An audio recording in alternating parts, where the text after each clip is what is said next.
नमस्कार मित्रों, मैं विश्वजीत आनंद और हमारे साथ हैं हमारा प्रिय शिष्य गौरव कुमार। जी सर। तो गौरव, आज कौन सा विषय लेकर हम लोग उपस्थित हैं? जी सर, आज का विषय हमारा है हेनसांग के बारे में कुछ जानकारी।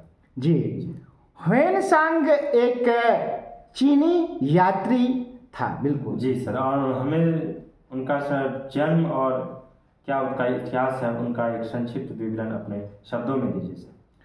ह्वेनसांग का जन्म चीन के हेनान प्रांत में 602 ईस्वी में हुआ था। लुओ यांग नामक एक जगह थी वहाँ पर जी। और उसकी मृत्यु 664 ईस्वी में हुई थी।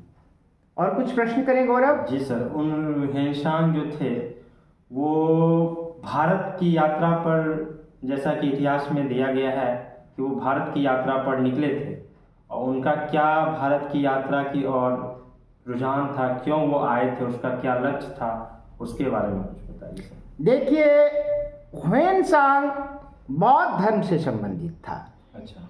तो उसकी बचपन से रुचि थी कि वे बौद्ध धर्म के बारे में जाने, बौद्ध ग्रंथों के बारे में जाने। तो अपने इसी उद्देश्य को लिए हुए वह चीन से चल पड़ा था। अच्छा। हालांकि चीन के राजा से उन्हें पारपत्र नहीं मिला था। पारपत्र किसे कहते हैं गौरव? सर मुझे नहीं पता, आप बताइए। पासपोर्ट। पासपोर्ट, जी। जब भी हम विदेश की यात्रा करते हैं तो वहाँ का जो प्राधिकार होता है वहाँ से हमें परमिशन लेना पड़ता है। जी सर। अभी भी लेते हैं, जिसे पासपोर्ट कहते हैं। हाँ। तो यह नियम उस समय भी था। तो वहाँ के राजा से उन्हें पारपत्र नहीं मिला था, परमिशन नहीं मिली थी। तथापि बिना परमिशन के ही वे चोरी छुपके वहाँ से चल पड़े थे। भारत की यात्रा कब चल पड़े थे आप बोले? जी सर। कुछ याद है? नहीं सर। उन्होंने 629 ईस्वी में अपनी यात्रा की थी और 643 तक जो है वो उन्होंने यात्रा किया। हाँ, 629 ईस्वी में यात्रा प्रारंभ की थी और चीन 645 ईस्वी में पहुंचे थे। तो 629 से 643 ये उनका यात्रा का वो था, प्रवास का वो समय था। ठीक ना? और कुछ प्रश्न करें गौरव? हेनसांग जो थे वो जो किस पथ के, किस रास्ते होकर जो है भारत में वो प्रवेश किए थे? देखिए, चीन में एक बहुत बड़ा मरुस्थल है जिसे गोबी मरुस्थल कहते हैं। अच्छा। तो गोबी मरुस्थल की दुस्सह यात्रा उन्होंने की थी। फिर गोबी मरुस्थल होते हुए वे ताशकंद और समरकंद आए थे। ताशकंद और समरकंद आए, वहाँ से गांधार आए। गांधार कब आए? गांधार वो 630 ईस्वी में, शाहपुर ईस्वी में 630 ईस्वी में आए थे। वहाँ से फिर वे कश्मीर गए। थे। कश्मीर कब गए? 631 में गए। कश्मीर में उन्होंने 2 वर्ष व्यतीत किया था किसी बौद्ध भिक्षु की संगति में। उनसे बहुत कुछ उन्होंने सीखा था, जानकारियाँ ली थी। जी। कश्मीर के बाद वे कहाँ गए बोलिए? कश्मीर के बाद वो जो है कन्नौज गए, जो कि 636 ईस्वी में। कश्मीर के बाद कन्नौज गए थे 636 ईस्वी में। उसके बाद वो कुशीनगर गए 637 ईस्वी में। जी बिल्कुल बिल्कुल। देखिए, कन्नौज एक उत्तर प्रदेश में नगर है। वर्तमान नाम उसका कन्नौज है और प्राचीन काल में कान्यकुब्ज उसे कहते थे। और कान्यकुब्जाधिप अर्थात कान्यकुब्ज का राजा उस समय कौन हुआ करता था गौरव? सम्राट हर्षवर्धन। हाँ, जो कि स्वयं एक बहुत बड़े विद्वान थे। उन्होंने कई पुस्तकें भी लिखी हैं, रत्नावली। तो जो उनका साम्राज्य था वह काफ़ी विस्तृत था और उसे हिंदू धर्म के साथ ही बौद्ध धर्म में भी रुचि थी। रुचि थी, जी बिल्कुल। हाँ, तो जब ह्वेनसांग कन्नौज पहुंचा तो सम्राट ने उसका स्वागत किया, सत्कार किया और उन्हें आगे की यात्रा के लिए काफ़ी सहयोग किया, काफ़ी मदद दी उन्होंने। चलिए अगला प्रश्न करें। जी सर, और वो जो है नालंदा विश्वविद्यालय जो है उस और जो है उनका कब वो आए?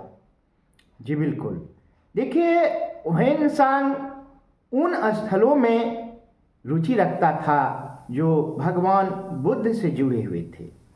तो यही कारण है कि वे कुशीनगर गए, श्रावस्ती गए, कपिलवस्तु गए, जी बिल्कुल। लुम्बिनी गए और वहाँ से होते हुए वे बोध गया आए।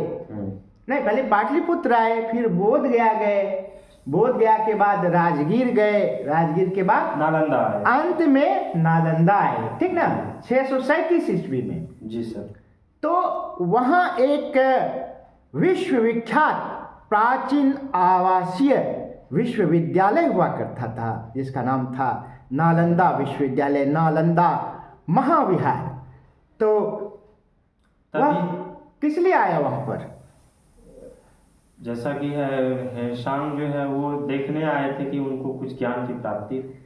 जाहिर सी बात है कि वह एक महाविहार था, गुरुकुल था, शिक्षा का एक विश्वविख्यात केंद्र था। क्या आपको पता है कि वहाँ कहाँ कहाँ से विद्यार्थी पढ़ने आते थे? जी सर, वहाँ बहुत सारे देश जैसे कि अमेरिका, कंबोडिया, जापान। अमेरिका से नहीं आते थे, चीन से आते थे, जापान से आते थे, कोरिया से आते थे, मंगोलिया से आते थे, इंडोनेशिया, जावा और सुमात्रा, ये इन 2 जगहों से, ठीक ना। उसके बाद ताजिकिस्तान, उज्बेकिस्तान, तुर्की, पर्शिया, तिब्बत, श्रीलंका, नेपाल इत्यादि जगहों से विद्यार्थी पढ़ने आते थे नालंदा विश्वविद्यालय। तो ह्वेनसांग भी पढ़ने आए थे, है कि नहीं? लेकिन उन्हीं का जो एक इतिहास है वो क्यों प्रसिद्ध हुआ? देखिए, ह्वेनसांग जब वहाँ गए तो वहाँ उसकी मुलाकात द्वारपाल से होती है। जी सर बिल्कुल। वहाँ एक नियम था कि प्रवेश के लिए जो द्वारपाल थे वे इंटरव्यू लेते थे, अंतर्विक्षा करते थे विद्यार्थियों की। जी सर। बहुत ही कठिन अंतर्विक्षा होती थी गौरव। 10 छात्र में से 3 छात्र की 10 छात्रों में से मात्र 3 का ही चयन होता था। तो चूंकि ह्वेनसांग पहले से ही बहुत बढ़िया अध्येता रहे थे, उन्होंने बहुत कुछ ज्ञानार्जन कर ही रखा था, तो इसलिए उनका जब द्वारपाल से सामना हुआ, उन्होंने अंतर्विक्षा अपनी दी, तो उनका तुरंत सिलेक्शन हो गया। जी सर। चयन हो गया और उन्होंने वहाँ पर अध्ययन करना शुरू कर दिया। उस समय वहाँ के कुलपति कौन थे, बता सकते हैं? शीलभद्र थे। शीलभद्र एक बहुत बड़े आचार्य थे जिन्हें लगभग सभी विषयों में समान गति थी। तो ह्वेनसांग ने वहाँ उनसे योगाचार की शिक्षा ली, महायान धर्म के बारे में बहुत कुछ जाना और समझा। जी सर। उसके बाद फिर वहाँ से वो निकल गए, है कि नहीं? निकलने के बाद फिर एक बार 643 ईस्वी में फिर वो वहाँ गए हुए थे, ठीक ना। तो 643 ईस्वी में हर्षवर्धन ने कन्नौज में एक धार्मिक सभा का आयोजन किया था। उस धार्मिक सभा में उन्होंने ह्वेनसांग को भी आमंत्रित किया था और ह्वेनसांग ने महायान धर्म के बारे में अपना विस्तृत अभिभाषण दिया वहाँ पर। सभी लोग उस अभिभाषण से काफ़ी सम्मोहित हुए, है ना। और हर्षवर्धन ने उन्हें बहुत सारा मान सम्मान और उपहार समर्पित किया था। जी सर, है ना। तो बात 643 ईस्वी की है। अब हमारा प्रश्न है कि वह भारत से कब लौटा, है ना। भारत से कब निकला?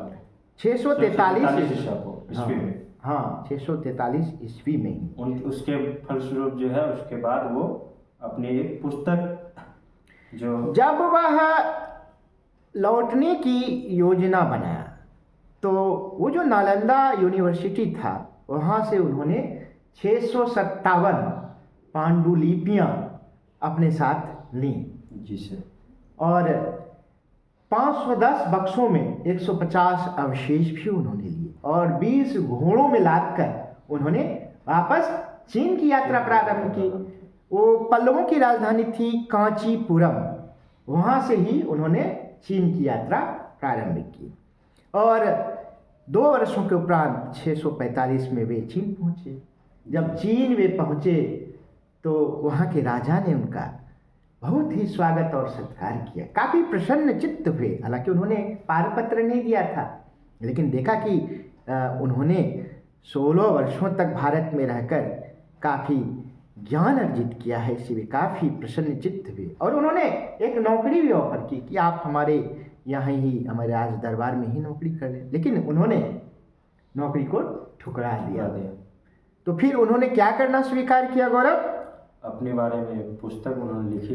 हाँ, 657 जो पांडुलिपि उन्होंने अपने साथ वहाँ पर ले गया था, तो उसके अनुवाद में और भारत में जो उनका प्रवास था, जो वहाँ से यहाँ तक, यहाँ से वहाँ तक उन्होंने यात्रा की थी, यात्रा का वृत्तांत लिखने में अपना सारा जीवन बिता दिया है ना। पश्चिम की यात्रा थी उनकी।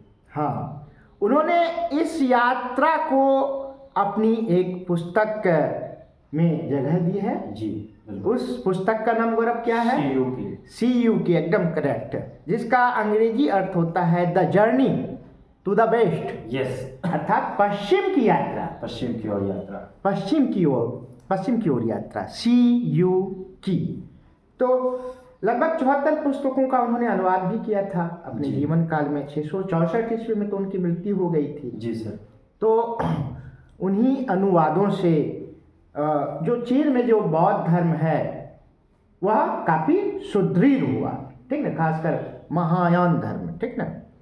तो इस प्रकार है इंसान के बारे में आपने रोचक जानकारियाँ हमारे माध्यम से जी बिल्कुल सर ली, और कुछ उसके बारे में विशेष जानकारी पर्याप्त है। जी बिल्कुल। चलिए, नमस्कार दोस्तों, धन्यवाद। फिर मिलते हैं अगली बार अगले वीडियो में एक सुंदर विषय के साथ।